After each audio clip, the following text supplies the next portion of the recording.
Sí, arrancamos rápido, terminamos rápido. Una clase hoy, empresas públicas, parte 1.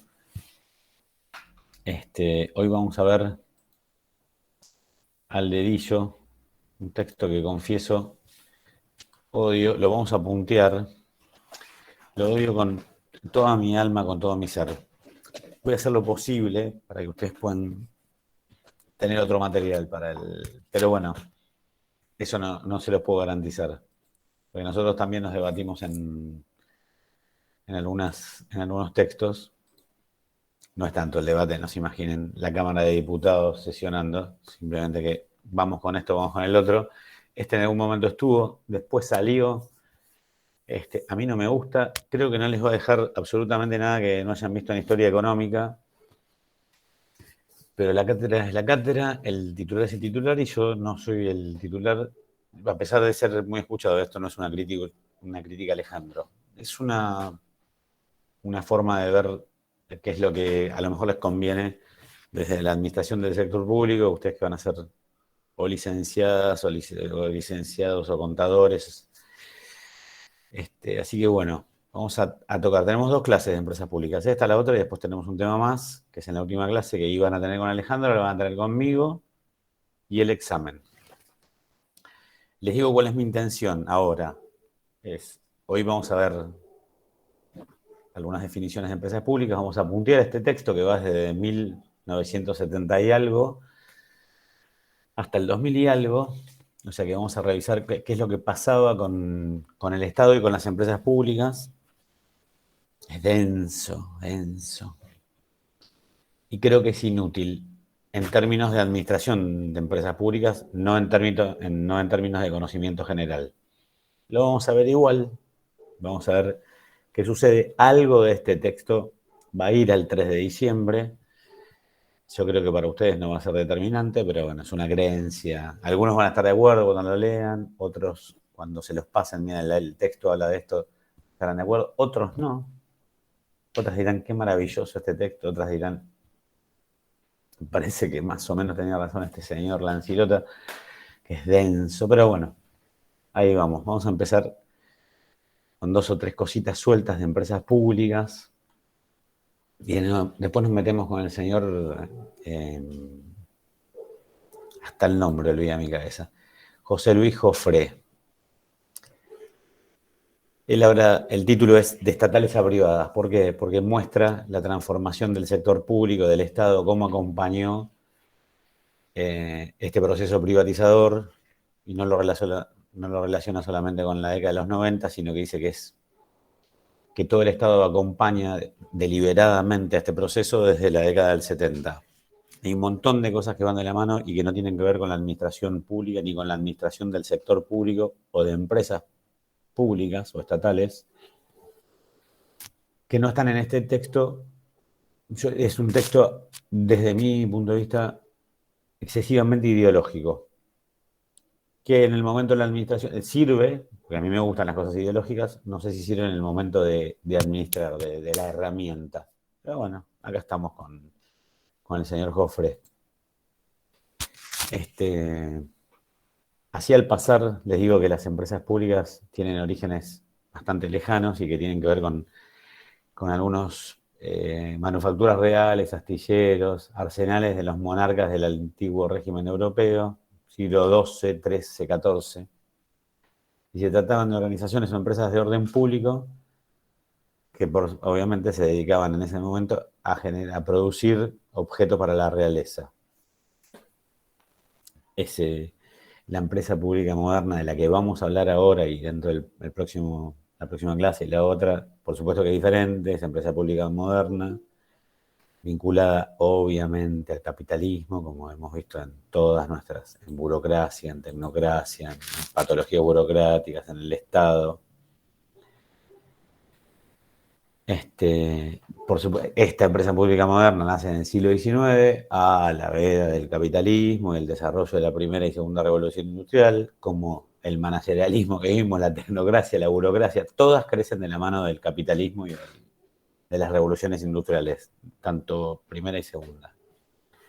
Con este avance de la industrialización, el crecimiento de las ciudades también, aumentan la infraestructura, buscando regular y coordinar un nuevo entorno económico y social de todos los ciudadanos de esos lugares. Acuérdense que hubo muchas migraciones del campo a la ciudad, esto se da más, ya se da más en el siglo XX, pero también empieza a pasar en el siglo XIX. Hay de todo, desde la política, hay, desde tanto de izquierda como de derecha, se han escrito un montón de cosas con esto, sin vincularla a estas migraciones que tenían que ver con el proceso de industrialización. Películas, libros, van a encontrar de todo esto. Entonces, este desarrollo de las empresas públicas, de las que vamos a ver nosotros, tienen como un marco que empiezan con la crisis del 29, que la rozamos un poquito, esta gran depresión, generan los estados y en este estado de bienestar o en el keynesianismo un fomento de ellas.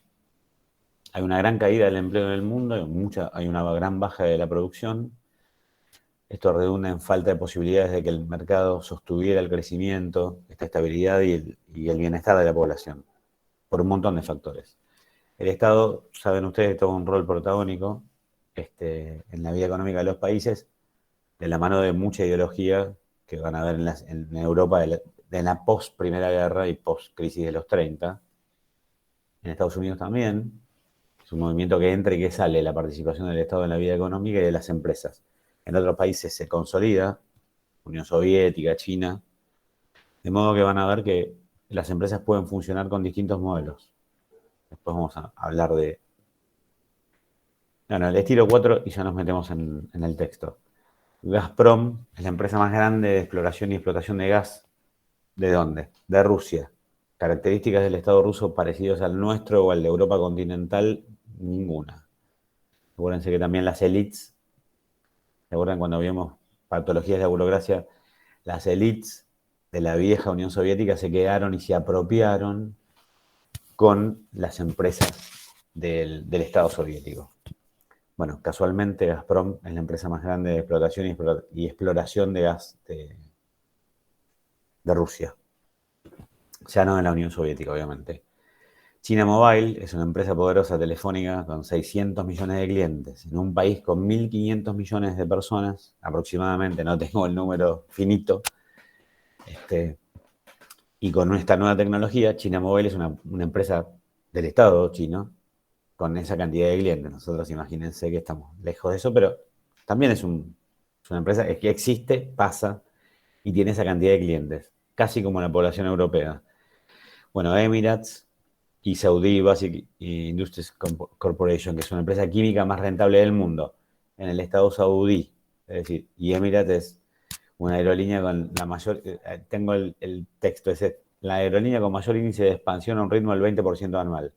Son los dueños del petróleo, los dueños de esta empresa. Entonces, hay cosas que se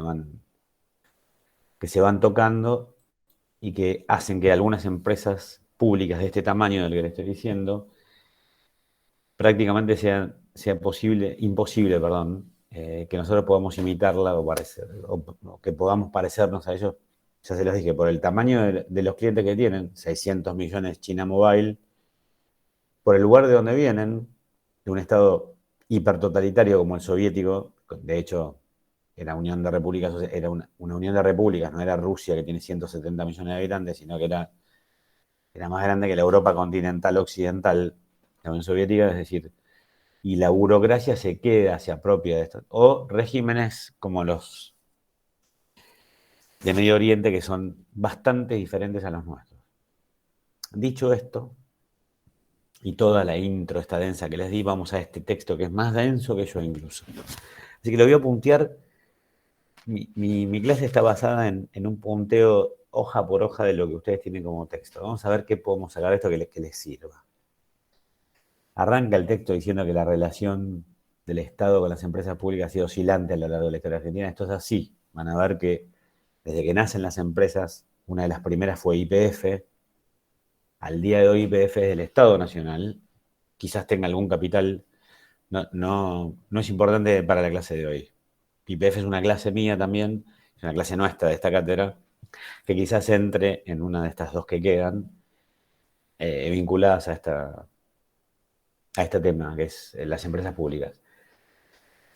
YPF, como las empresas y esta relación de idas y vueltas, tuvo todos estos pasajes que dice la introducción. Es decir, siempre ha ido, es un tema de idas y vueltas. YPF del Estado, YPF es privada, y hay mayor participación, invertimos, desinvertimos. Un poco lo que ustedes pueden ver ahora, que Vaca Muerta parece que ha desaparecido del escenario, lo que hace 4 o 5 años, o 10 si se quiere, desde el descubrimiento, de comillas, de Vaca Muerta, era nuestra estrella. Bueno, un poco ahora está olvidada, ¿no?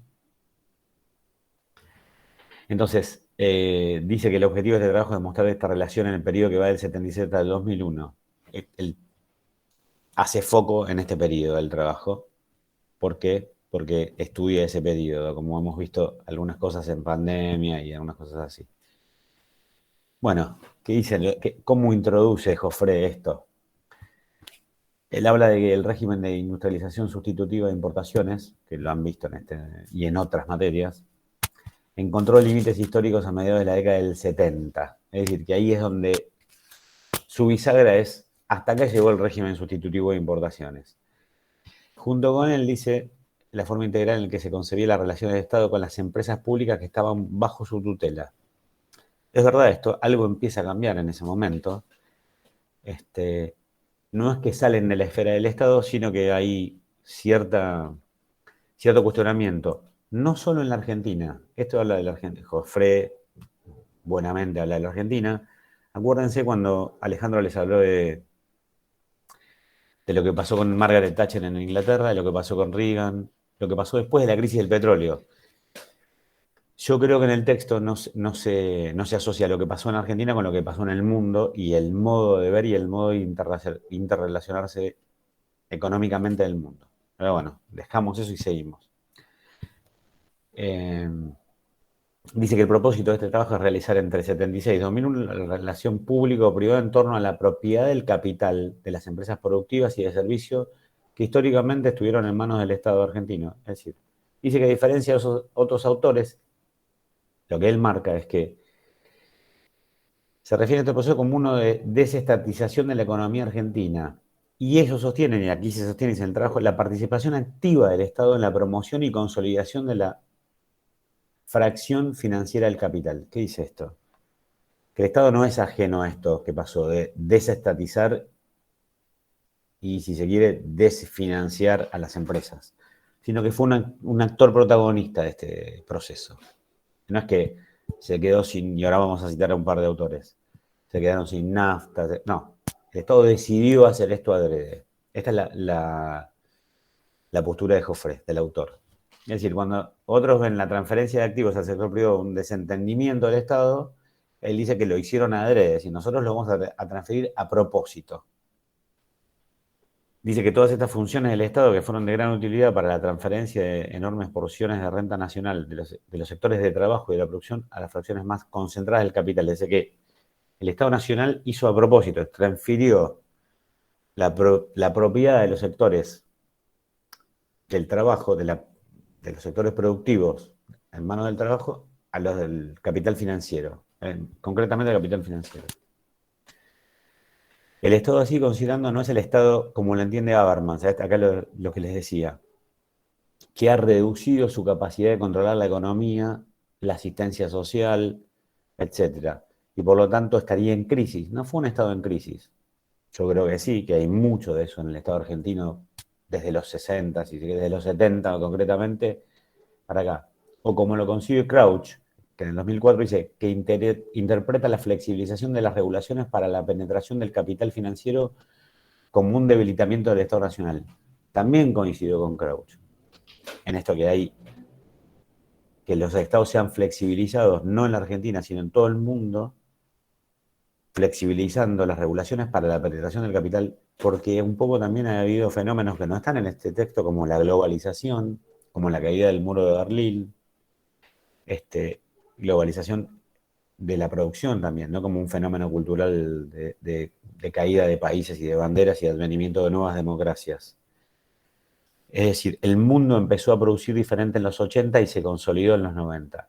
Eso no está en este texto.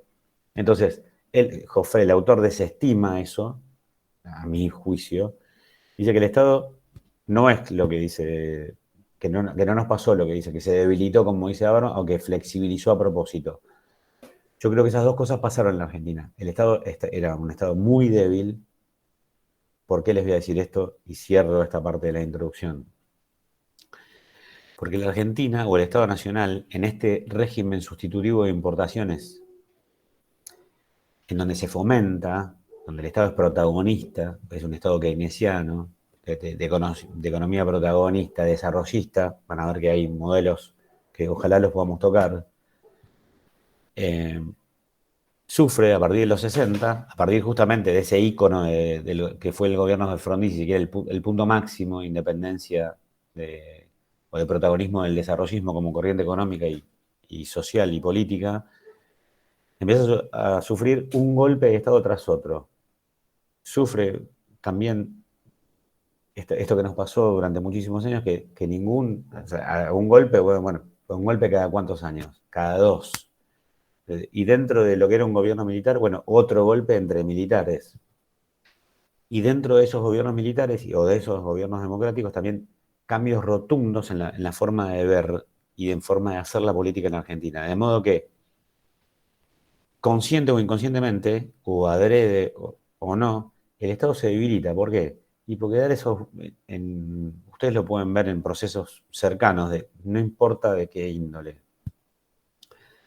Cuando una organización política, un Estado cambia la forma de ser y hacer en un mismo periodo, aunque nosotros no querramos, se debilita, aunque nosotros no lo podamos ver en forma inmediata, se debilita porque implosiona. Es decir, cuando uno está, si ustedes escuchan, pierde la confianza, las señales, esto que le piden a la política, tienen que dar confianza, tienen que dialogar, tienen que hacer cosas coherentes. Bueno, imagínense además con derrocamientos de gobierno. Entonces, un poco no me sumo a esto. Puedo decir que a la intencionalidad, pero no al que el Estado Nacional no tenía rasgos de debilidad. No, no lo creo no creo que haya sido así. Entonces, eh, sigue diciendo que a modo de hipótesis de trabajo, y terminamos, puede afirmarse que el Estado jamás perdió el control del proceso económico surgido a mediados de los 70, sino que lo acompañó decididamente jugando un rol vital en la legitimación del nuevo bloque hegemónico. La cantidad de ministros de Economía que tuvo de distinta índole, de distinto corte intelectual, procedimental, es decir, lo desmienten. Pero a los fines del autor, él cree que a modo de hipótesis de trabajo puede afirmarse, así taxativamente estoy leyendo el texto ahora, esto es una frase del texto, que el Estado jamás perdió el control del proceso económico surgido a mediados del 70, sino que lo apropió decididamente jugando un rol vital en la legitimación del nuevo bloque hegemónico. Como antecedentes, dice que el modo de acumulación industrial, perdón, sustitutivo de importaciones comienza a ser cuestionado en toda Latinoamérica, en la Argentina, a partir del conflicto del petróleo, 1973, crisis mundial del petróleo. Y en el caso particular de la Argentina tuvo su punto de inflexión en 1976, cuando la Junta Militar asumió violentamente el poder político. Esto que le decía, nosotros no es que tuvimos un Estado sólido, consolidado, sin patologías burocráticas, con fortaleza institucional. No, teníamos antes el década del 70, 73 asume Héctor Cámpora el gobierno, con un lema que dice Cámpora al gobierno, Perón al poder, vuelve Perón, se llaman a elecciones, es decir, afuera Cámpora, gana Perón, muere Perón, asume la vice, que era su esposa, a los 2 años hay un golpe militar, es decir, la fragilidad del Estado Nacional era altísima. Para él no. Entonces, en el transcurso de esta década, perdón, concluimos que eh, hay hay un cambio en la Argentina a partir del 1976. Esto es así. Sí, en el 76, cuando asume el gobierno militar, se sumó a esta corriente de tenemos que cambiar esto, de que las empresas públicas de modo que las estamos manejando hasta ahora y digamos, del modo de acumulación de industrialización. Él dice que desde los 30 hasta mediados de los 40, la intervención del Estado en la esfera económica se limitó a la regulación monetaria, En la Argentina ya YPF a principios del siglo XX tenía, y durante la década del 30 en particular, después lo veremos, tuvo una ayuda, una participación estatal tremenda, que se consolida así entre los 50 y los 60, que es su punto más álgido. Él dice que solamente le dan bola al Banco Central, a los organismos reguladores de oferta y demanda, y se olvida de estas situaciones, pero bueno. Dice, pero a partir de allí la intervención estatal en materia económica adquirió características cualitativamente diferentes. Durante la presidencia de Perón, esto fue orientado decididamente en pos de la justicia social, la distribución de la renta y la aceleración del proceso sustitutivo de importaciones. Esto es verdad. El proceso sustitutivo de importaciones, que es lo que tiene que ver un poco más con las empresas estatales o las empresas del Estado, se acelera en este momento y toma una importancia, una gran importancia. Dice que una de las herramientas para lograr ese fin fue la estatización de numerosas empresas o la creación de ellas. Bueno, este modelo de acumulación se caracteriza por una alianza táctica con la particularidad de relativa estabilidad entre los sectores populares y la burguesía nacional. Es verdad, hay como cierta unión entre los sectores populares que empiezan a crecer y a tomar protagonismo y las burguesías nacionales que estaban abocadas a la producción. Por otra parte, dice, el Estado empresario jugó un rol fundamental en la mediación entre capital y trabajo. Con mucho conflicto también pasó esto. El Estado empiezan, acuérdense que este es el periodo que van a escuchar o que se señala siempre como de intervención sindical, es decir, empiezan a regularse y acomodarse. Empieza una educación distinta en la Argentina, enfocada también no solo en la educación como antes, sino también que la educación tenga una participación en la vida económica. Las industrias nacionales encontraron las limitaciones de sus ganancias en el mismo modelo de acumulación. Esto me lo señalé a propósito, pues nunca podían superar la barrera que imponía la necesidad de salarios relativamente altos para aumentar el poder adquisitivo de los obreros, quienes conformaban su principal nicho de mercado. De nuevo con esto porque es un poco polémico para mí. Las industrias nacionales encontraron las limitaciones de sus ganancias en el mismo modelo de acumulación. Esto puede ser así. Pues nunca podían superar la barrera que imponía la necesidad de salarios relativamente altos. Bueno, el modelo sustitutivo de importaciones, no es para contradecirlo a este hombre que ha escrito y yo no es el único que brinda salarios altos. Hay un montón de modelos en la economía que brindan. Es cierto que hubo una reconfiguración de los salarios en la Argentina a partir de los 40, que crecieron y que le dieron a los obreros argentinos y a un montón de personas, de trabajadores, otra característica de vida. Es decir, el salario durante todos esos periodos les sirvió a los obreros incluso para poder hacerse sus casas, cosa que ahora no se estaría pasando desde hace muchísimo tiempo. Lo seguimos. Lo que quise remarcar es que no es el único modelo económico del sustitutivo de importaciones de la Argentina en los 40 el que le permitió a los obreros, hoy toda Europa, Estados Unidos y otros países, Brasil, les permite Chile, con toda la polémica que hay sobre Chile hoy, les permite a los trabajadores poder adquirir bienes y servicios y tener una vida, por lo menos sin inflación. Pero bueno, no nos vamos a meter en temas políticos.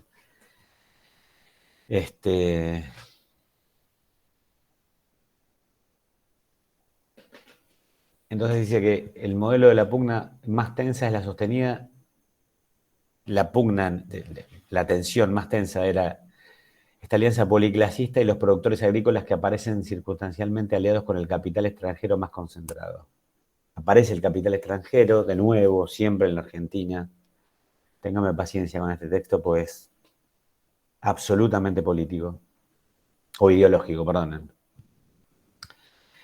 Entonces, que esta tensión entre esta alianza de los trabajadores con la burguesía productiva que lleva y los productores agrícolas que aparecen aliados con el capital extranjero, divide, fracciona a la Argentina entre los que están aliados con el extranjero, que eso pasa en todas las sociedades, y esta alianza policlasista entre trabajadores y burguesía productiva.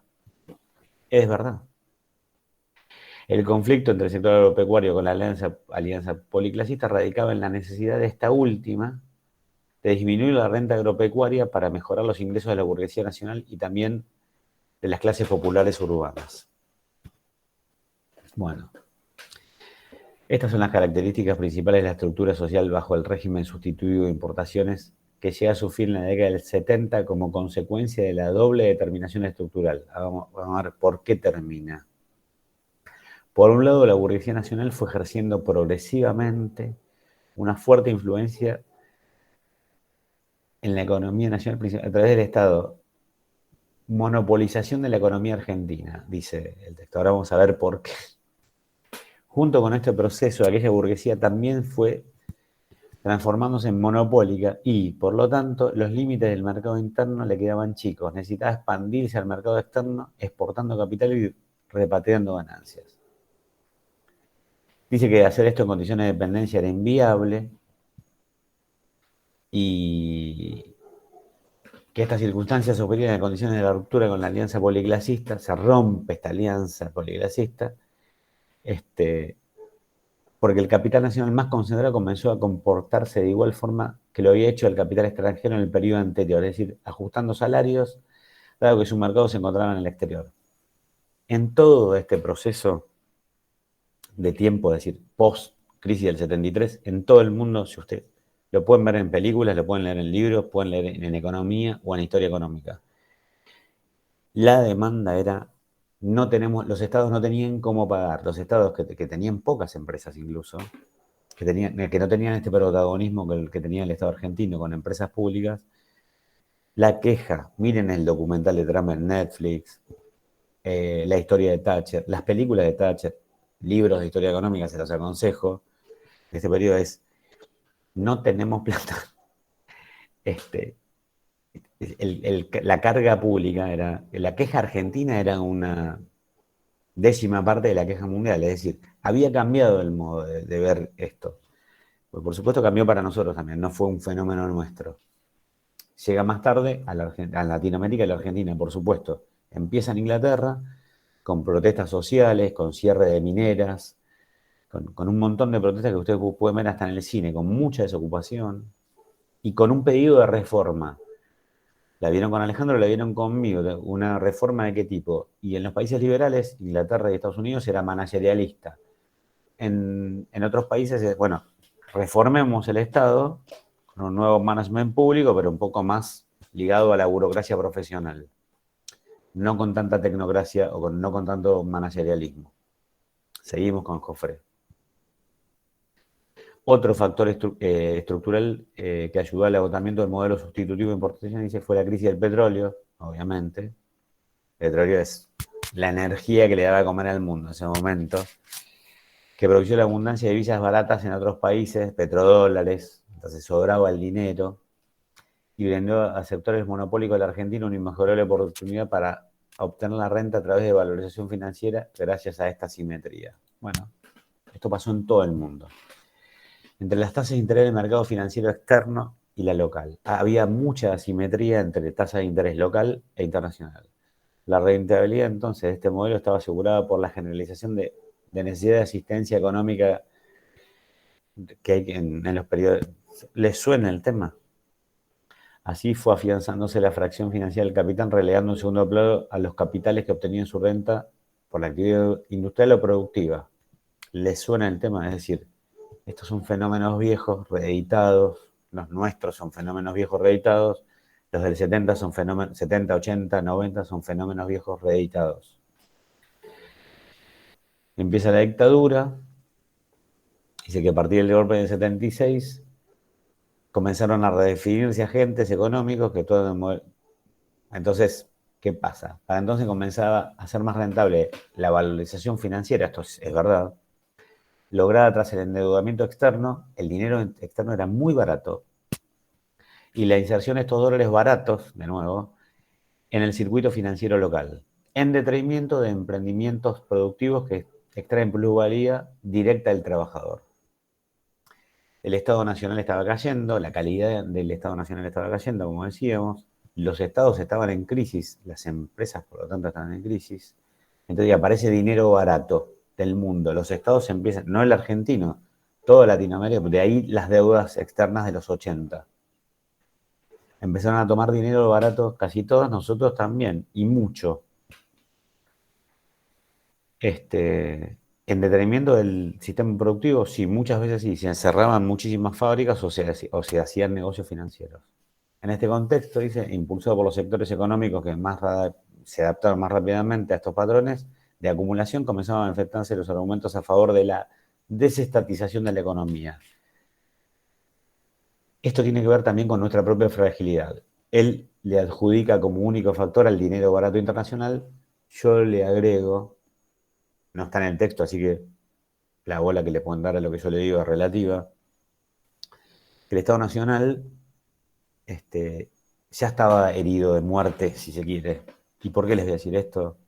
Tengo pocos ejemplos y los voy a usar un poquitito más adelante, pero cuando yo empiezo el colegio secundario, que fue en el año 84, empiezo con la democracia, en un colegio industrial, una escuela técnica, que era, si se quiere, el producto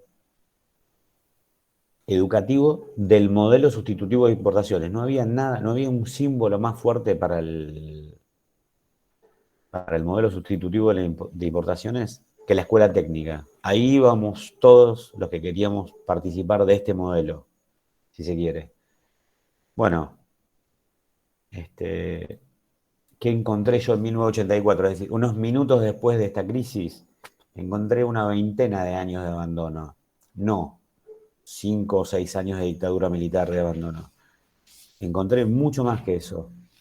Y yo estudié en la capital federal, no estudié en un pueblito de las afueras, tocando La Pampa, o tocando el Chaco, o tocando Santa Cruz, o tocando Santiago del Estero, no. Yo estudié en el corazón de la capital federal. Y mi colegio, este producto del modelo educativo sustitutivo de importaciones, estaba absolutamente devastado. No había nada. En 1984, la mayoría de ustedes no había nacido. De modo que el daño, por eso les digo, la herida ya estaba hecha. El abandono era visible, pizarrones, falta de tiza, falta de todo. Sueldos docentes, era una vergüenza. Entonces, ¿El Otto Krause, profe? no, yo no estudié en el Otto Kraus. No, en ese año breve lo hago. Me preparé durante 2 años para entrar en el industrial. Esto va a parecer una estupidez de quien les habla, pero es una historia familiar. Tenía como promesa, si entraba al Otto Kraus, me compraban una motito. La motito de ese momento era una Sanerita 48. No se imaginen una de estas, ¿eh? Entonces mi madre dice, si le compras una moto me separo. Mi padre dijo, no hay moto. Y yo dije, no voy al Otto Kraus. Y terminé en el NET número 19 de Alejandro Volta, que fue una de las mejores cosas que me pasó en la vida. Pero me pasé 2 años estudiando 3 veces por semana, de 7 a 10 de la noche, para prepararme para entrar al Otto Kraus. 2 años. Así que imagínense lo poco que tienen que estudiar ustedes para entrar de parcial. Vamos, ahí está, la historia de la moto del profe y el Otto Kraus. Me hizo muy bien no ir al Otto Kraus porque la Argentina que se venía, uno nunca sabe lo que le pasa en la vida, no era de colegio Otto Kraus. Me hubiese gustado ir, porque aparte era mi deseo y mi sueño, pero fui a un colegio de bandidos y repetidores. Y la Argentina de los 80 fue bastante parecido a lo que les estoy contando y yo no estaba educado para esa Argentina. Y en el Volta me prepararon bastante para eso. Así que bueno, tiempo pasado, no es tiempo de anécdotas, pero bueno. Pero sí me preparé. Y era, así como se los digo, prepararse para el Nacional Buenos Aires, el Otto Kraus, el Pellegrini y otros colegios también, demandaba ese tiempo, entre 1 y 2 años. En mi caso fueron 2, debido a mis limitaciones. Sigo. Vienen los militares, entonces decíamos que era más rentable, había dólares baratos, había negocios financieros, las cosas que costaban 1.000 pasaban a costar, sobraba el dinero. Por supuesto que sobraban los problemas también. Aparece esta tendencia, este diálogo en la Argentina de hay que desestatizar la economía, pero no pasa. Entonces, Dice el autor, si le damos crédito a los intelectuales orgánicos del régimen rentístico financiero, los síntomas más relevantes de la decadencia del modelo estatista eran la ineficiencia de las empresas públicas. Esto me lo señalé porque se los quiero explicar también. Lo cual era cierto. O sea, si bien era el argumento de los que decían hay que achicar el Estado, todo esto que les voy a decir, y voy a hacer algunas excepciones, era verdad. La ineficiencia de las empresas públicas, la ineficiencia de las empresas del Estado era altísima. Después le voy a poner un ejemplo. El excesivo proteccionismo contra la competencia local y extranjera. Esto pasa hoy en Argentina. Hay proteccionismo en la industria nacional. No estamos preparados para competir con el extranjero. De hecho, las empresas se van. Y olvídense de cualquier signo político. Estos son hechos. La decadencia tecnológica. Yo soy parte de la industria láctea. Tenemos decadencia tecnológica en la industria láctea, escúchenme que en algunos sectores de la industria láctea hay decadencia tecnológica. Imagínense, yo les conté, hice chiste con mi computadora, les conté lo que sentí el otro día cuando vi la presentación de la nueva Mac, diciéndote 32 núcleos contra uno que tiene la mía. Es decir, tenemos los mismos problemas. La escasa disciplina, perdón, la escasa disciplina fiscal, me quedé yo con la escasa disciplina. La baja productividad, también viva hoy este tema. Las consiguientes pérdidas financieras justificadas con objetivos sociales. Es verdad, cuando te pasa todo lo anterior, el Estado tiene que intervenir y hay pérdidas, porque tenés un objetivo social.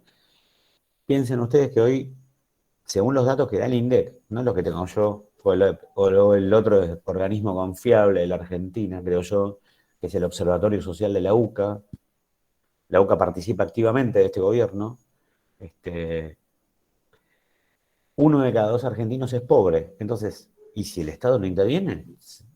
¿Me entienden? Yo puedo estar o no de acuerdo con que yo creo más en el trabajo que en la asistencia. La asistencia creo que tiene que existir, pero cuando hay trabajo. Entonces es poca la asistencia que requiere el ciudadano. Ahora, si 1 de cada 2 argentinos es pobre, o 1 de cada 3, o 1 de cada 4, estamos en números, 1 de cada 4 argentinos pobres, el 25% de pobreza. Es mucho. Entonces, sí, hay pérdidas financieras con objetivos sociales, porque si no, esto es una guerra. Dice también que la Junta Militar hizo propios estos argumentos y del primer plan económico estamos hablando de 2% de pobreza nada. O sea que si bien estaban estos argumentos, la pobreza era otra. Yo me apalanqué con los datos de hoy. 2 a 3% de pobreza en la década del 70, 4 al 5 en la principio de los 80. Entonces, presenta un plan económico en el 76, que el ministro fue Martínez de Oz. Se planteó como el mal más grave el erradicar la inflación en la Argentina desde la década del 60. Se propuso eliminarlo atacando las causas principales, que era el déficit de las empresas públicas, déficit cierto, era verdad, y cerrar las diferencias entre ingresos y egresos públicos a través de la emisión de moneda. Bueno, como ven, estamos todavía, creo que no salí de la intro, estamos empezando esto. Sí, voy a acelerar, no me voy a detener tanto, pero sí les digo que cuando empieza la dictadura militar y los argumentos del sector antiestatista, cuando, cuando hablan de ineficiencia de las empresas públicas, les voy a contar, no voy a hablar de los ricos, voy a hablar de los pobres. En Argentina se usaba para calefaccionar los hogares, no había split. Yo tengo 50 años, voy a cumplir 51, si Dios quiere, en enero. No había nada de lo que ustedes conocen. En los hogares pobres, en la casa de mis abuelos había estufas a querosén. Miren que yo soy profesional, me va bien, tengo loza radiante, pero la mayor parte de las estufas eran a querosén. En invierno, en la Argentina, con todos los gobiernos que yo les nombré, con Cámpora, con Perón, con cualquiera de los militares de la década del 70 y con Alfonsín, o sea, hasta las privatizaciones, esta queja del sector rentístico. Bueno, los pobres en invierno no tenían querosén para ponerle a la estufa. ¿Qué quiero decir con esto? El discurso está bueno y es más parecido a mis creencias yo no soy parte de la aristocracia argentina, de la burguesía argentina. Sin embargo, me acuerdo que no había querosén en invierno. Entonces, esta ineficiencia era verdad. O sea, tenemos esta cosa nuestra de esta dualidad de queremos tener la empresa, pero que funcione bien, maestro, no que funcione mal, porque después en invierno si el combustible hoy fuera el querosén para calefaccionarnos, no lo tenemos. Eh, es este juego. Bueno, en mi industria la semana pasada hubo un día que no se entregó leche, por elecciones, por lo que sea, pero sigue pasando. Seguimos con Jofre, que es más interesante que lo que yo digo. A ver, entonces se plantea todo esto y dice, se plantea el autor, ¿cuáles eran las empresas públicas privatizables? Antes de responder la pregunta que es necesario explicar cómo estaba. Bueno, entonces él divide que había muchas figuras jurídicas. Es verdad, nosotros en otro texto lo vemos, quizás lo veamos la semana que viene, por tipo, por fin. Entonces dice que había empresas estatales que estaban organizadas como YPF y gas del Estado, y otras que combinaban su carácter privado con el estatal, como la empresa SEGBA, que era servicio, lo que ustedes conocen como Esur Edenor. Esto era Servicios Eléctricos del Gran Buenos Aires. Con la privatización se dividió en dos y quedó de Esur y Edenor. Dice que cuyo paquete accionario estaba íntegramente en manos del Estado. Finalmente había sociedades anónimas dependientes de empresas públicas que se relacionaban con el Estado a través de estas. El ejemplo más típico era Petroquímica Mosconi, que es un héroe nacional. Sociedad anónima cuya propiedad compartida por YPF. El presidente más importante de YPF fue Mosconi. Y Fabricaciones Militares, otra empresa icónica del Estado argentino. Como toda empresa privada, dice, los accionistas podían vender sus títulos de propiedad, siendo estas una de las alternativas privatistas mediante las cuales el Estado lentamente iba desprendiéndose de sus funciones empresariales. Esto lo dice otro doctor, Schwabzer, en 1982. Por eso les decía que este texto es muy ideológico, porque presenta esto. Ahora vamos a llegar a una intención en los 80 de hacer economía mixta. Paradójicamente, los primeros que quisieron invertir en Argentina, en empresas mixtas, o sea, públicas y mixtas, con capital privado y público, son los que siempre leemos como los ejemplos de países socialistas, que son los nórdicos: Suecia, Noruega, Finlandia. Bueno, todos esos que eran los que iban a invertir acá, los recontraputearon. Después se la llevaron los españoles, las empresas y algunos otros. Pero bueno, nosotros sigo con insisto con esto que es muy personal, pero si quieren es mi bajada de esto, es mi visión y mi experiencia. Es esta dualidad, esto que nos impide avanzar por cómo somos, ¿no? Eh, entonces decía, con este diferente tipo, dice que estamos en condiciones de determinar cuáles empresas eran o no eran susceptibles de ser privatizadas. El gobierno militar distinguió tres tipos. Vamos a ver qué tipos distinguió el gobierno militar. Aquellas que por sus propias dimensiones no podían ser privatizadas. Con estas, ¿qué había que hacer? Una reorganización legal, financiera y administrativa para alcanzar niveles de eficiencia similares a las empresas privadas. Como ven, esto del managerialismo y de estas corrientes también llegó a la Argentina de alguna manera. Es decir, los militares decían, por el tipo de empresas no podemos privatizar. Entonces tenemos que hacer una reorganización legal y administrativa para que parezcan empresas privadas. Ya se había movido la ficha en el mundo de esto. Había otras, yo no tengo perdonen, sigo esperando mi Mac de 32 núcleos. El segundo grupo de empresas públicas, perdón, es aquellas que actúan en los mismos mercados que las empresas privadas, principalmente explotaciones industriales. Entonces decía que en relación con estas, el objetivo era reducir la participación estatal accionaria en este grupo, donde competían con empresas industriales privadas, hasta que se concretara la definitiva transferencia al sector privado. Y el último grupo, todas aquellas que por la ley 18.832 estaban en manos estatales, deberían volver al sector privado o ser liquidadas. Esta ley dice, era un recurso para mantener en la esfera estatal todas aquellas empresas privadas concursadas con la intención de conservar las fuentes de trabajo. Había pasado que muchas empresas, ya en este momento, estaban en una situación, habían caído en desgracia, entonces fueron, digamos que el Estado las salvó, las mantenía bajo la tutela de esta ley para conservar las fuentes de trabajo, cosa que después se hizo con cooperativas, con un montón de figuras legales que puede que ustedes conozcan. Entonces sintetiza diciendo que la premisa del gobierno militar era vender todo aquello que se podía, que estaba en el gen, sí, es cierto, estaba en el gen, en la lógica de ese tipo de modelo económico y político. Y tercerizar gran parte de los servicios accesorios a la actividad central de las empresas. Dice que se consolida el régimen rentístico financiero, entonces dice que es notable el desentendimiento del Estado respecto de sus empresas, probablemente esto, y de sus instituciones, probablemente esto que le comenté yo de mi colegio, haya sido que yo creo que había empezado ya, pero los trenes, no había una sola cosa.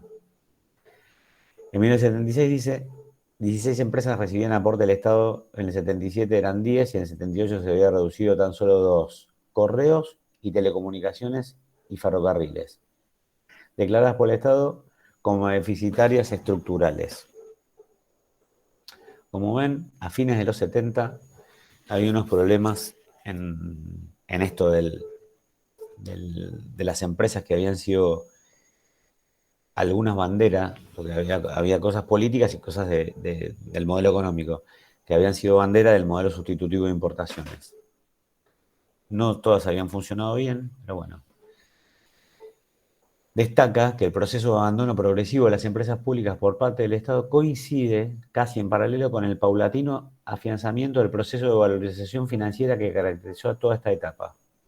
De nuevo esto, dinero barato, finanzas comienzan en todo el mundo, no solo acá. Es decir, el déficit de las racionalizadas empresas públicas ya no era costeado por el presupuesto nacional y no convenía. Entonces le quitan el dinero, como decíamos en el ejemplo, cada vez eran menos subsidiadas. De esta forma, las fracciones dominantes del capital lograban colocar en el mercado local a tasas convenientes los créditos baratos que habían obtenido en el exterior. Si estas empresas estatales, como demandantes de estos créditos, sin estas empresas, la nueva fracción dominante difícilmente hubiese podido aprovechar la oportunidad que brindan las desigualdades entre las tasas de interés nacional y extranjeras. En resumen, dice, el desentendimiento del Estado del déficit de sus empresas era funcional a la necesidad de la fracción financiera que encontraron mercados para las divisas obtenidas en el exterior. Esto es así, dinero barato, ¿dónde lo metemos? Y bueno, en Latinoamérica fue un lugar ávido y otros lugares también, que tuvieron otro tipo de crisis, como la nuestra terminó con la hiperinflación del 89. Después de un largo padecer de más de 10 años. No es que terminó y fue solo un año de sufrimiento, fue enorme el daño. Si encuentran videos, mírenlos. O si encuentran bibliografía, léanla. Otra modalidad curiosa implementada durante la dictadura fue la privatización anticipada. Vamos a ver qué es esto. La creación de empresas privadas tuteladas por el Estado en las que éstas garantizan los beneficios y absorbidos estatalmente los riesgos empresarios. Este modo operandi tuvo gran incidencia en el negocio vial. La primera autopista abierta en Buenos Aires que es la autopista que ustedes vienen, bueno, tuvo garantizar los ingresos y el capital por el Estado, con lo cual un operador privado construyó la autopista y a partir de allí hizo un negocio de cobrar peaje amparado por el Estado. Esto pasó y es verdad, pero yo no quisiera encontrar esto, como ven, este texto que yo les digo tiene un tinte ideológico. Es ideológico y es ideológico en todo el mundo. Esto pasó en todo el mundo. De hecho, si ustedes viajan, van a ver que el Estado garantiza un camino que en general es como en la colectora, que es un camino de peor calidad, y les garantiza una autopista. Bueno, este comienzo de la patria contratista fue global también, no fue un fenómeno que nos tocó a nosotros. En los Estados Unidos tienen una ruta mala o una ruta normal, lo dije mal, es una ruta normal y una autopista maravillosa. La autopista es paga. Europa, Toda Europa tiene este modelo. Tienen una ruta normal, un camino normal y una autopista maravillosa, que nosotros no tenemos ni una de esas. Bueno, esto comenzaba en este momento. Y sí, te las cobran. Es así. Es verdad lo que dice el autor. En este documento está como crítica, como una privatización anticipada o solapada, si se quiere, pero en un modelo de construcción en el régimen vial y otras cosas del aparato productivo también pasó, pero él lo pone como ejemplo y yo como digo, para confirmarlo, lo confirmo y digo, miren, que esto pasó, pasa, y que siempre también hay una alternativa que no es rentada, digamos. Bueno, esta es la génesis de la...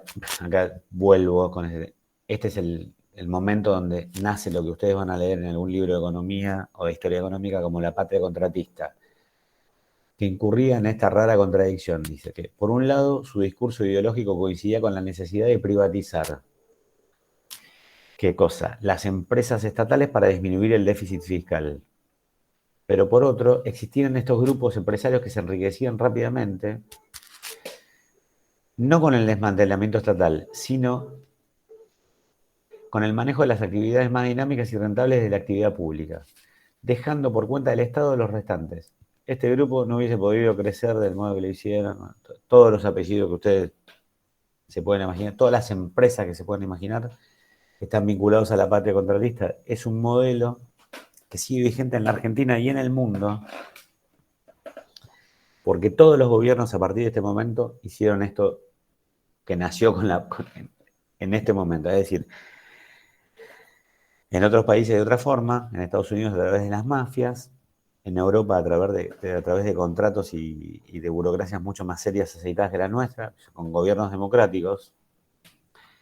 Acá nació en la dictadura, pero sigue vigente al día de hoy. Es decir, lo habrán escuchado con muchas familias, con apellidos, algunos están en cana, otros están saliendo ahora, otros nunca fueron presos, pero la patria contratista nace ahí y es, bueno, nosotros tenemos una empresa, hacemos un negocio con el Estado, nosotros construimos esto, si es una autopista cobramos el peaje, pero nace acá.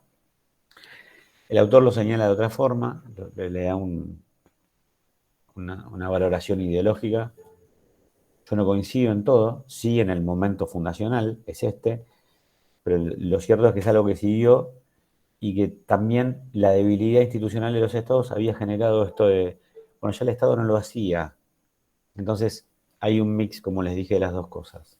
Para mí, no para el autor. Entonces dice que pese a las numerosas pequeñas empresas privatizadas, las privatizaciones durante la dictadura militar fueron de poca importancia. ¿Por qué? Porque seguían en manos del Estado muchas cosas, porque no pasaron a manos privadas. Es decir, este fenómeno de que el capital seguía siendo estatal, pero se operaba a veces desde afuera, se terciarizaba. Destaca que las ventas de activos del Estado argentino recibieron entre 100 y 200 millones de dólares, mientras que la Asociación de Compañía Italo Argentina nombra una compañía de electricidad que operaba en Buenos Aires que se llamaba Italo Argentina, que no era de capital italiano.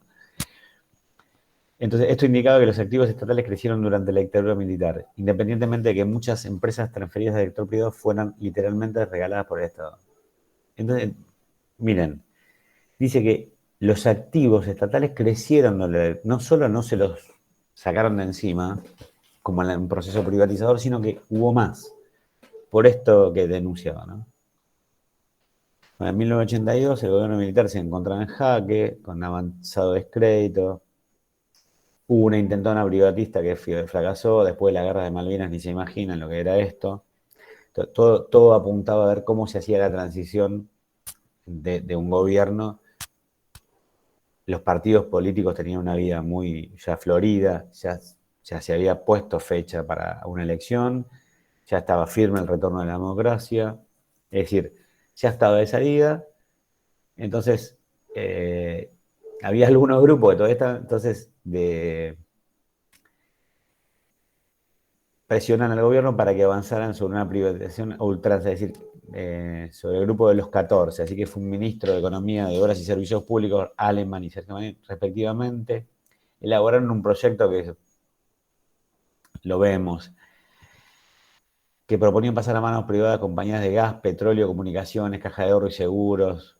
Y esto no prosperó, se los dije, pero en definitiva todo este escenario de fines de los 70 y de 1980, 81 es el que pasa a manos del gobierno del gobierno del doctor Alfonsín, que bueno, es el retorno a la democracia en el texto que dice, eh, acá coincido y no con el autor, así que lo desmenuzamos esto y acá terminamos con el autor.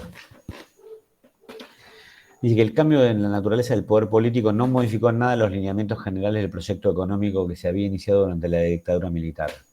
Ya terminé con el concepto y ahora explico yo. No solo esto, sino que el nuevo régimen de acumulación instaurado durante la década del 70 señaló los límites y orientaciones a los sucesivos gobiernos democráticos. La única diferencia radicaba en que, en esta nueva etapa, los grupos económicos locales más concentrados de capital extranjero carecieron del uso explícito de la fuerza para justificar sus operaciones y debieron adecuarse a las exigencias de las instituciones democráticas. Dice que Alfonsín llegó a la Casa Rosada con un amplio respaldo popular, eso es verdad, aunque en un contexto interno poco alentador. En los primeros años se plantearon políticas económicas de corte neo-keynesiano, esto también es verdad, las que chocaban con los intereses de los grupos económicos dominantes que no estaban dispuestos a ceder los privilegios obtenidos en el gobierno anterior.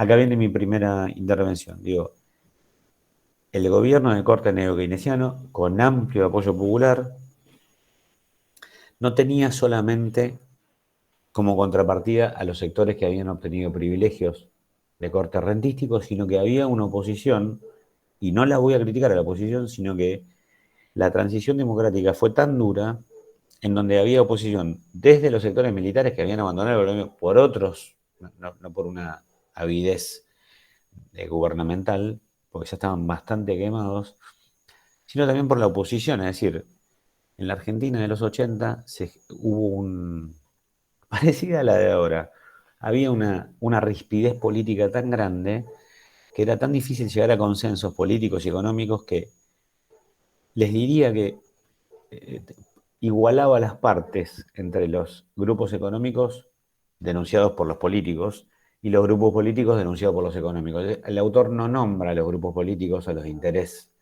al sindicalismo, a las corporaciones empresarias nacionales, no a las rentísticas extranjeras. Entonces se olvida, digo, buenamente, de los problemas que teníamos nosotros acá con las diferentes tensiones en el poder dentro de nuestro país. Las provincias contra la nación, la poca disponibilidad de dinero que tenía la Argentina y las obligaciones de deuda. ¿Qué obligaciones de deuda? Del dinero barato de los 70 tomado, que ya no era tan barato en los 80.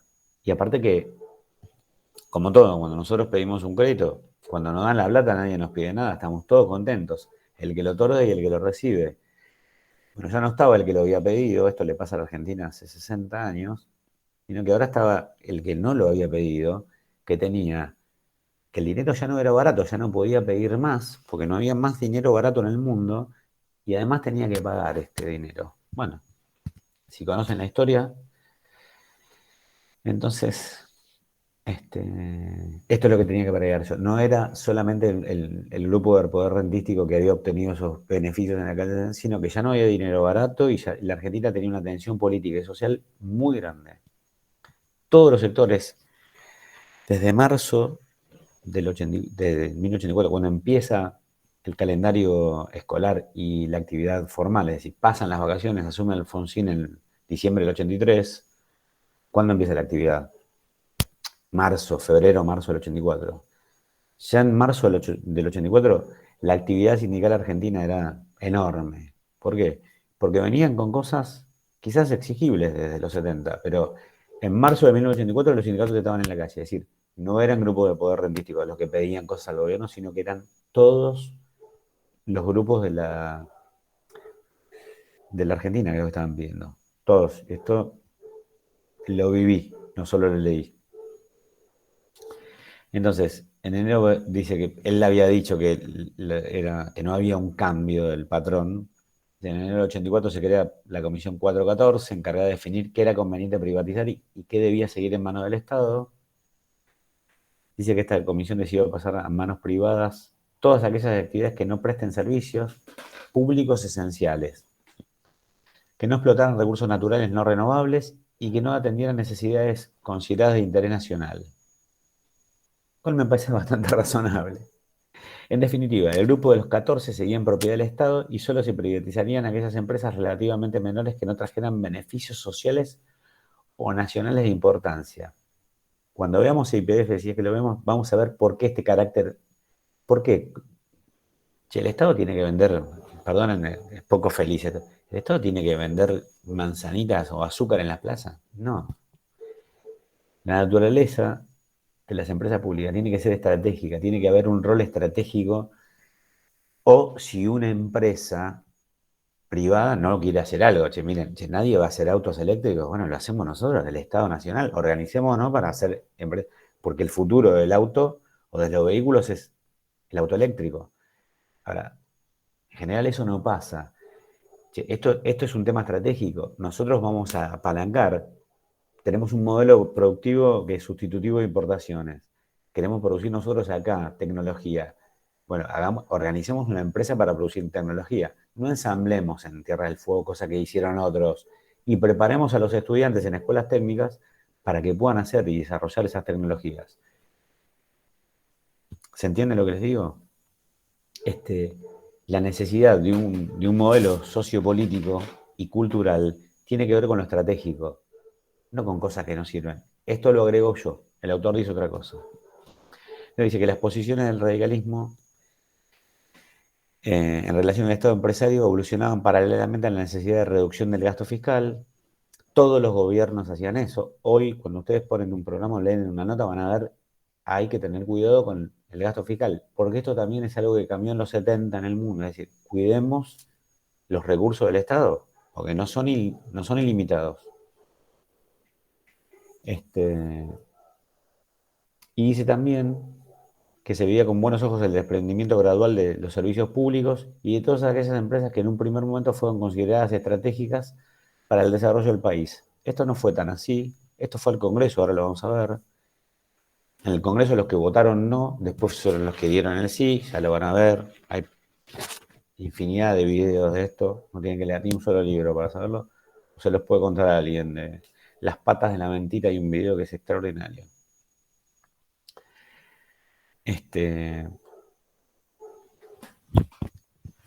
Avanza en un plan para desprenderse del petróleo que se llama Plan Houston, Houston, sí. El plan fracasa. Entonces, habla de una reorientación de las políticas económicas. En el 85 aparece otro plan económico, porque había fracasado el primero, aparece uno que se llama el plan austral. Se cambia el peso por australes. Dice el autor que venía a dividir entre un antes y un después la gestión radical. Dice que aparece una relación diferente entre el capital privado, la relación del Estado con el capital privado y también una nueva concepción de las empresas estatales. Las probabilidades del éxito del plan austral estaban atadas a una capacidad de disminuir el déficit fiscal. Hay una parte del plan austral que era así. El ministro, que era absolutamente keynesiano, que se llamaba Juan Vital Surruil, que murió hace poquitito,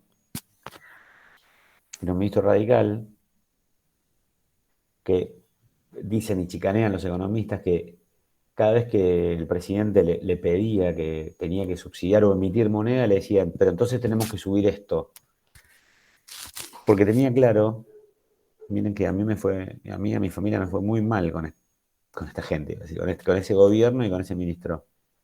Pero tengo que rescatar que tenía claro que no se puede emitir moneda sin un propósito y sin respaldo, sin un fin en sí mismo, solo por un fin político, perdón. Entonces, acá está visto, en este texto está visto de otra manera. Dice que en el 86 el gobierno se muestra decidido a privatizar aquellos sectores de la estructura empresarial estatal en los que el capital privado se muestra más interesado. Había un montón de interés por las empresas en todo el mundo. Si ustedes recorren la historia de los 80 y de los 90, van a ver que ahí ya no querían prestar dinero barato, sino que querían invertir en empresas. De hecho, lo ven ahora, acaba de cambiar de manos Telecom o Personal. Movistar es una empresa de capital español, lo fue casi siempre. Telefónica de España compra las telefónicas de Argentina y de otros lugares de América Latina, y así. Entonces, se empieza a hablar de privatizaciones de petroquímicas, de empresas de energía, y bueno, hay elecciones. Ustedes saben lo que pasa en las elecciones en Argentina. En el 87 pierde el oficialismo. Cambian de ministros, me acuerdo de esto. Asumen un señor tipo que hizo Bueno, no voy a hablar. Titular de Obras y Servicios Públicos se llamaba el ministerio, se llamaba Rodolfo Terraño, en el texto está con nombre y apellido. Ese mismo año traspasa a una de las compañías, Austral, a un grupo privado que se llama Grupo Pescarmona, un grupo muy famoso en Argentina, y pasa la telefonía móvil a manos de Movicom, la familia Macri. Esas dos empresas empiezan a operar diferente, obviamente, y que son las únicas empresas, él señala que son las únicas empresas privatizadas en ese momento. Bueno, tampoco se pudo avanzar. Y ahora voy con este ejemplo y voy cerrando este capítulo. Dice, en el 88, cuando el gobierno alfonsinista tenía limitado respaldo social, pues había caído esa popularidad del 83 y 84, y de grupos económicos, Terraño, ministro, con el argumento de la incapacidad estatal para renovar la flota aeronáutica y modernizar y extender el servicio telefónico, ahora voy a frenar sobre esto, que era verdad esto, había acordado vender el 40% de aerolíneas argentinas a Scandinavian Airlines System, SAS, propiedad de los estados nacionales de Suecia, Dinamarca y Noruega, esto que les decía hace un momento.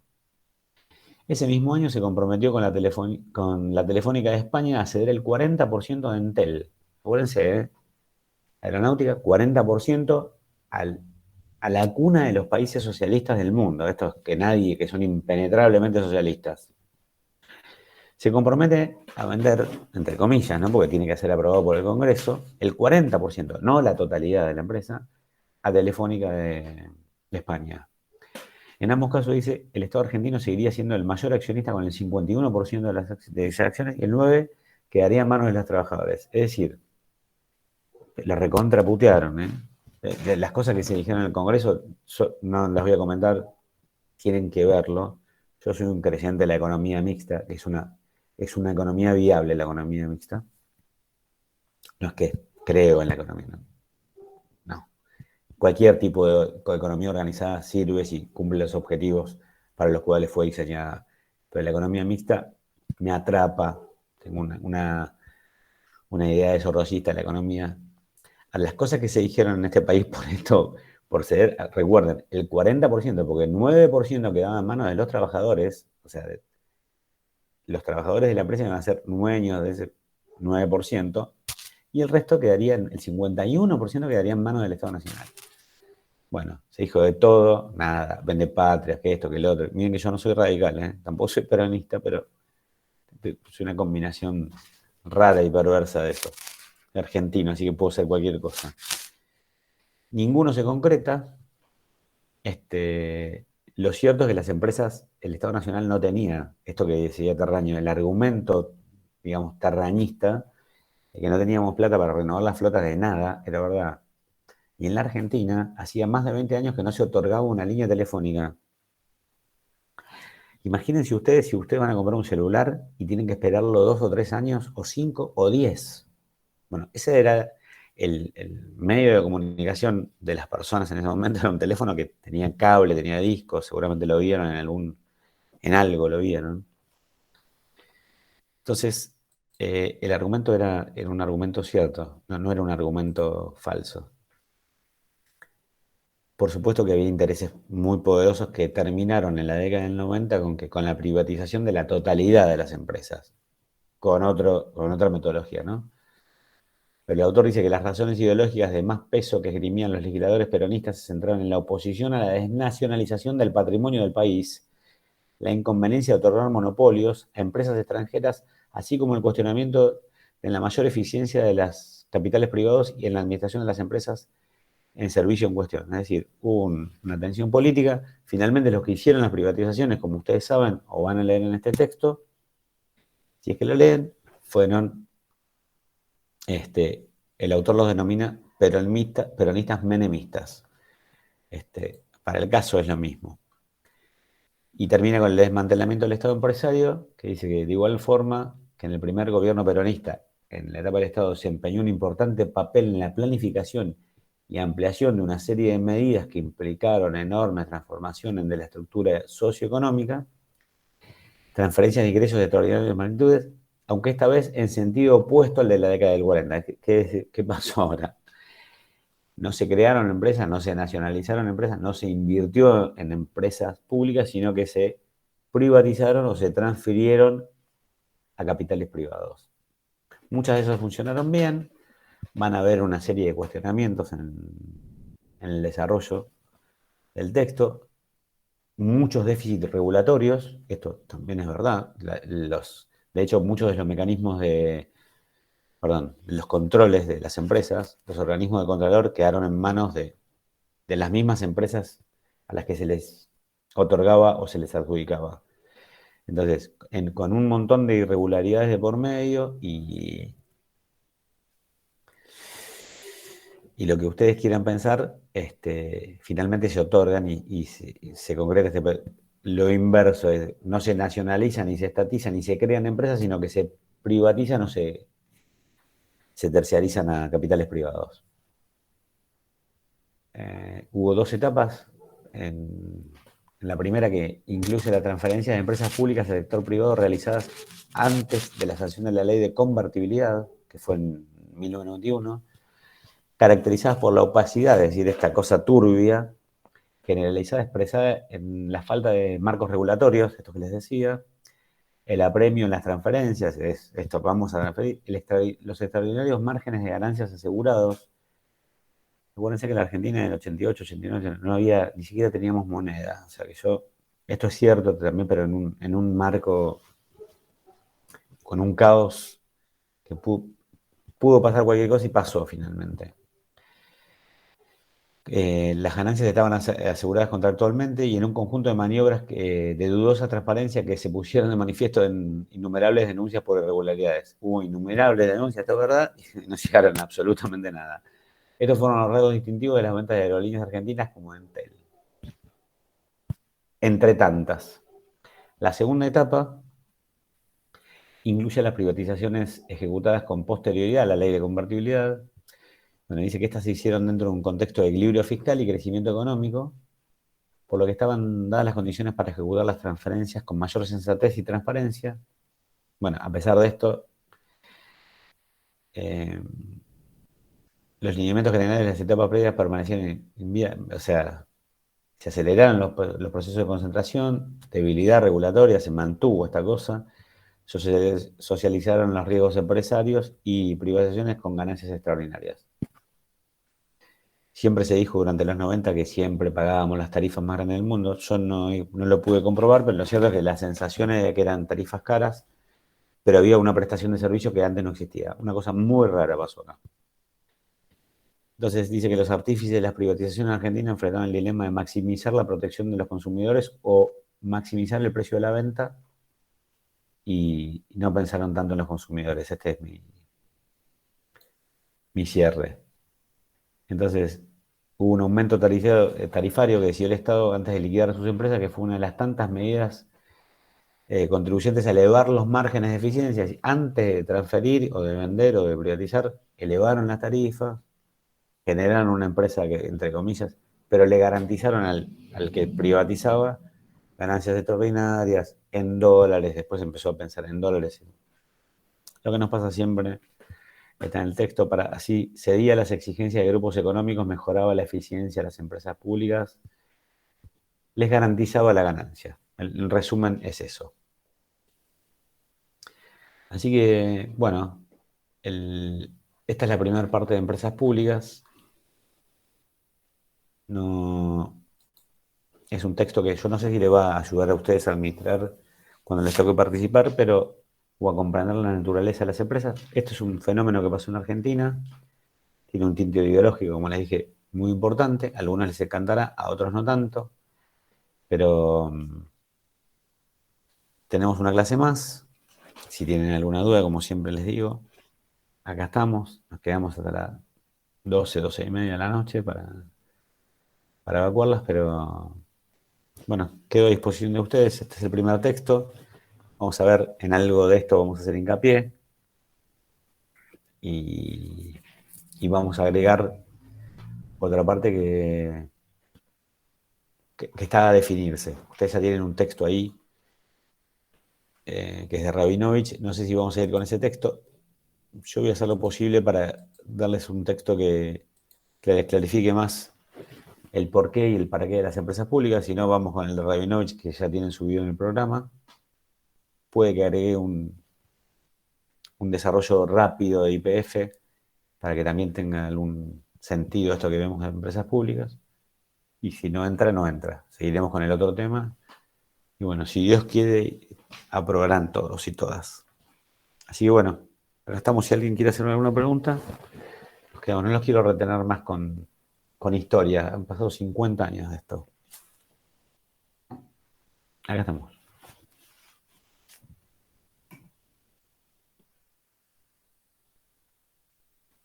Los entiendo. Si me apagaron todos y todas, los entiendo. Me lo merezco. Buenas noches, profe. Buen fin de. Buenas noches. Buen fin de, profe. Chao, buen fin de Buenas semana. noches, Chau, profe. Buen fin de. Igualmente.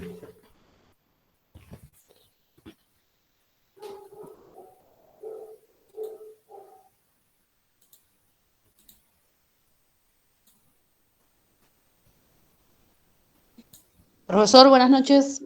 Buenas noches.